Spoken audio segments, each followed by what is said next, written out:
İmam Rıza Aleyhisselam buyurur, məscidə gedəndə gözəl paltar giyin, gözəl ətir vur get məscidə. Ətir iyi gəlsin səndən. Qoy səndən yaxşı iyi gəlsin. Çünki Allah düşməndir o insandan ki, o insan oturur, üzr istəyirəm, ondan yaxşı iyi gəlmir, qarşı tərəfə əziyyət verir, Allah deyir, mən bu insandan düşmənəm. Xüsusilə ictimai yerlərdə insan fərdi təmizliyinə çox fikir verməlidir. Ətir mövzusudur, ona çox diqqət etməlidir.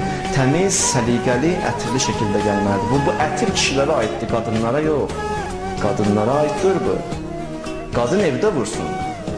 Qadın, hədisini deyirəm mən. Ola bilər bu güneycən olub, onlar məyus olmasınlar. Bundan sonra üçün mən deyirəm bu hədisi. Deyir, qadın ətiri vurur, çıxır evdən gedir harasa, gedib qayıdanaycan, mələklər yığışır bir yerə, deyir, Allahın lənəti olsun sən. Çünki o ətirlə naməhrəmi sən günaha təhrik edin. Cüz'i vura bilər, çox cüz'i ki, ətir naməhrəminin burnuna çatmasın. Amma evdə özürlər. Yenə deyirəm, bu ayətdir, indi bilməyənlərə yox, bundan sonra üçün mən bu hədisi dedim, onlar da narahat olmasınlar. Qadın əgər belə olsa, mən bir dənə də müjdə deyim onlara da. Elə ki, insan can üstündə oldu, neçə qrup insan var ki, neçə qrup insan var. Kövsər suyundan gətirərlər, can üstündə olanda verərlər, deyərlər, Kövsər suyunu iç, ondan sonra ölkələr. 6 qrup insandır. Kövsər suyunu içəsən, içə canılı verəsən. O qiyamətdir, ölüm elə budur. Deyər insan, hələ bu dünyada onun üçün yaşayır. Kövsər nə əzəmətlidir bulaqdır. Bir kimdə olar? Bir, bunu xanımlar üçün deyəcəm. Bir, sübh, axşam alimlərin yanında oturub elm əxs edir. Alimin yanında oturub elm əxs edir. İşi budur ki, alimdən səhv tutsun. Bütün gün hələ alimdən səhv tutsun. Ola bilər bir fikrini desin, o da fikrini başa salsın. Bundan işim yoxdur. Hələ hey bu ruhiyyədə olsun ki, səhv tutsun. Belə olmaz. İki, o şəxslər ki, övladlarına Quran öyrədiblər. Onlar inşallah Kövsər suyu gətirirlər, can üstündə olanda verərlər, deyərlər, bu iç Kövsər suyunu, sənə xoş olsun sənə. Sən övladıva Quran öyrət. Xanım, kişi, fərq eləməz. Üç, o insanlar ki, borcu verirdilər, minnət qoymurdular. Borcu verəndən sonra hər yerdən zəng gəlmir, filan kəs sənə borc verdi, heç kisin xəbəri yoxdur, verdi, minnət də qoymur. Üç, dörd, ata-anasını razı edən insanlar, o insanlar ki, ata və anaları olacaq razı. Onlar da inşallah Kövsər suyuna insanlar. 5. O kişi ki, evdən çıxanda xanıma tapşırır ki, əgər bir dənə dilənçi gəlsə, boş qaytarma. 6 da xanımlar su üçün deyirəm, xanımlar ki, əyləşiblər, onlar üçün deyirəm. O xanımlar ki, kişinin izzətini qoruyur. İzzətini qoruyur kişinin. O xanım dünyasını deyişəndə, o anlarda gətirərlər Kövsər bulağından bir can, verərlər o xanıma, o xanım içərlər. Onu biz görməliyik, amma onlar bilərlər. O da insan fikir verməlidir belə məsələlərdə. İstər kişi və istər xanım fərq eləmir. Bir qadın gəldi, Peyğəmbərə şikayət elədi həyat yoldaşından. Dedi, mənim həyat yoldaşım gecə namazı qılır, itaət edir, qılar, hamısı öz yerində. Amma, üzr istəyirəm, fərdi təmizliyinə baxan insandır, səliqəsinə baxan insandır, təmizkar insan deyil. Ayə nazil.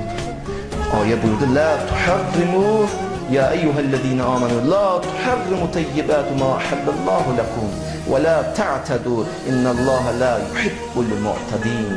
Ay möminlər, ay iman əhli, Allahın sizə halal ediklərini haram eləməyin özünüzə. Yəni, səliqəni, təmizliyi Allah halal edib, haram eləməyin, həddinizi aşmayın, Allah hədd aşanları sevmir. O da Peyğəmbər evdən çıxanda bir dənə güzgünün qabağında dayanardı, baxardı üstünə, saçını darıyardı. Ondan sonra güzgü olmasaydı, güzgü suya baxardı, saçını darıyardı, çıxardı. Hətta xanımlarından biri vardı, mən tarixdə adını da oxudum ki, xanım deyərdi, nə məsələdir bu qədər bəzənirsən? Bəzi xanımlar belə baxır. Kişi biraz özünə baxan kimi, hara gedirsən, nə məsələdir? Evdən çıxdı, haram edir ona, 50 dəfə zəng edir, haradasan?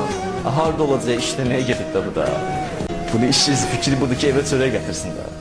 Allah şahiddir ki, mən bunu tənqid şəkildə demirəm xanımlara. Mən bunları deyirəm ki, qiyamət günü məndən sorğu-sual edəcəklər ki, sən xütbə eləyirdin, niyə deyirdin bu sözləri?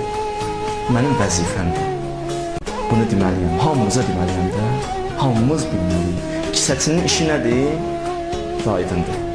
Seyyid Muhammed Baqir Sistani adlı bir şəxsdir. Mən baxdım, neçə dənə bunun sənədi var. Bilirsiniz ki, cümə günləri çox diqqətli olmalıyıq ki, bu bizə aiddir, xətiblərə aiddir ki, dəqiq sözlər desinlər. İnsanlar ki, yığışıb bu qədər toplu, boş-boş söhbətlər deməyə ixtiyarı yoxdur. Sənədinə gələk, araşdırsınlar, ona söyləsinlər. Və bunun sənədin, mən baxdım, neçə dənə sənədi var, sizə danışıram. Bu deyir, mən hey istəyərdim İmam-ı Zamanı görəm. Çox istəmişəm ağamızı zuhur, ağamızı görən bu alim deyir. Amma dedim 40 gün mən yekunlaşdırım. Fikirləşdim 40 gün cümə gedim məsciddə ziyarət-i aşura duasını oxuyayım ki, Allah mən günahkara da deyim, nəsib eləsin ağamı ziyarət edeyim. Neçə gün keçdi, neçə günlər idi oxuyurdum. Axır bir gün deyib, məsciddə yenə oxuyanda çıxdım çölə. Çıxanda gördüm bir gözəl ətir iyi gəlir. Allah o ətirliyin bizə də nəsib eləsin. Bir çox gözəl idi, amma mən hiss edirdim, yanımdakılar, insanlar hiss eləmirdi. O iynənliyi gəldim, yaxınlaşdım bir evə, çatdım bir evə, gördüm qapı açıqdı. Girmək istədim, girdim. Gördüm bir dənə nurani, əzəmətli bir şəxs dayanıb. Mən baxdım ona. Gördüm bir dənə cənazə var, xanım cənazəsidir, yerdədir. Xanımın cənazəsi yerdədir, amma bu nurani şəxs də dayanıb başının üstündə. Dedim, sən kimsən? Dedim, məni tanımaq istəyirsən, tanı. Mən dövrün imamıyam. Neçə müddət idi sən əziyyət çəkirdin, mənə qovuşasan, düzdür? Bax, bu xanım oturub evində, mən gəldim başın üstə. Çünki bu xanım neçə illərdir mənəviyyatını qoruyur. Mənəvi paklığını qoruyur. O ölən kimi gəldim başın üstə. Xoş olsun belə xanımların halına. Və xanımlarımız da əlhamdülillah elə belədirlər inşallah.